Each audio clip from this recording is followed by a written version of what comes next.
Laura Cambo, bonjour. Bonjour Pauline. On va commencer avec l'OMC qui prévoit un net ralentissement du commerce mondial en 2023. Oui, l'Organisation mondiale du commerce qui divise même par deux ses prévisions de croissance, la faute aux tensions géopolitiques, à la guerre en Ukraine et au ralentissement économique. Écoutez les explications d'Antoine Fenot. La progression du commerce mondial à l'arrêt cette année, ou presque. C'est la conclusion sans appel de l'Organisation mondiale du commerce. 0,8% de croissance, 2 fois moins que l'année dernière, et bien loin de 2021, année post-Covid. Coup de frein du commerce mondial qui touche tous les secteurs, mais certains semblent plus concernés que d'autres. C'est notamment le cas de la métallurgie, du fer et de l'acier, mais aussi de celui des télécommunications, encore de l'habillement. Alors, comment expliquer cette tendance ? L'OMC pointe plusieurs raisons. La plus évidente, c'est l'inflation qui grignote le pouvoir d'achat des ménages et sa conséquence directe, les taux d'intérêt relevés pour combattre la hausse des prix et qui gèlent les capacités d'emprunt. La forte valeur du dollar, monnaie de référence du commerce, et les tensions géopolitiques viennent s'ajouter à cette conjoncture défavorable. Illustration avec la guerre en Ukraine qui limite les échanges mondiaux. Un commerce en berne, une mauvaise nouvelle pour les travailleurs du monde entier, selon l'OMC. Le ralentissement projeté du commerce pour 2023 est préoccupant en raison des conséquences négatives pour le niveau de vie des populations du monde entier. Des éléments conjoncturels inquiétants, mais également structurels. L'OMC craint une tendance globale à une fragmentation du commerce mondial, liée à la montée des protectionnismes notamment.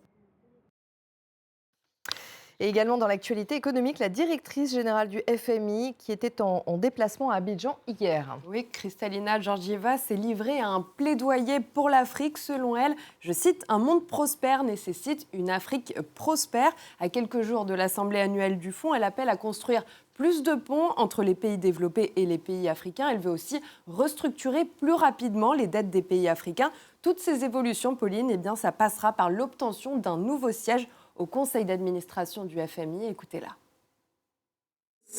J'ai de bonnes nouvelles pour l'Afrique. Nous avançons dans la préparation d'un troisième représentant de l'Afrique subsaharienne au sein de notre conseil d'administration. Il y a encore des discussions. Comment le continent africain se rassemble-t-il ? Qu'est-ce que cela signifie ? Mais en fin de compte, cela signifierait une voix plus forte pour l'Afrique. Le studio français Ubisoft a lancé son dernier jeu vidéo, c'était hier. Oui, Pauline, il s'agit du dernier jeu de la licence très populaire, vous en avez déjà entendu parler certainement, Assassin's Creed, qui a déjà séduit 200 millions de joueurs dans le monde. Ce jeu, on le rappelle, il permet d'explorer des cadres historiques. Et bien, ce 15e opus appelé Mirage se déroule à Bagdad au 9e siècle. Vous voyez les images en ce moment. Il s'agit en fait du premier Assassin's Creed qui a été développé en France dans le studio de Bordeaux. Et on écoute le directeur du studio, justement.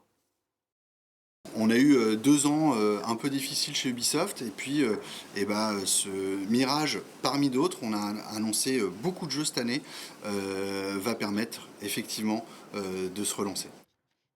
Alors pourquoi parle-t-il d'années difficiles ? Des années qui sont même cauchemardesques puisque financièrement, le groupe a annoncé une perte annuelle de 495 millions d'euros pour l'exercice 2022-2023.